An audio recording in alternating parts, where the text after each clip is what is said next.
মসজিদের পাশে মাটি কাটতেই বেরিয়ে এলো ২৫ বছর আগে কবর দেওয়া এক ব্যক্তির মরদেহ। ঘটনাটি ছড়িয়ে পড়তেই আশেপাশের মানুষ মুহূর্তেই ভিড় করেন ঘটনাস্থলে। শুরু হয় নানান জল্পনা কল্পনা।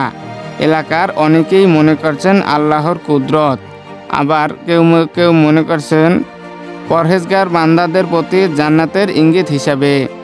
এই ঘটনাটি ২২শে এপ্রিল বিকেল রংপুরের কাউনিয়া উপজেলার শিবকুঠির পাড় এলাকায় ঘটে।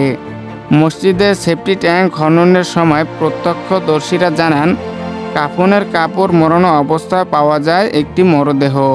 মরদেহটি ২৫ বছর আগে কবর দেওয়া এই মসজিদের মুয়াজ্জিন হোসেন আলী মুন্সির।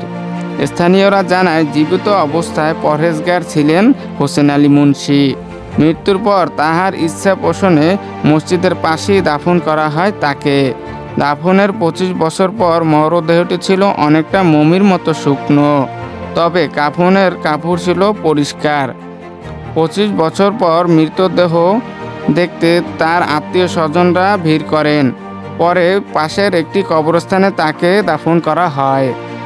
স্থানীয় মসজিদের ইমাম সাহেব মিজানুর রহমান জানান, যারা ঈমানের সাথে মৃত্যুবরণ করে আল্লাহ তাআলা তাদেরকে ইহকাল এবং পরকালে সম্মানিত করেন।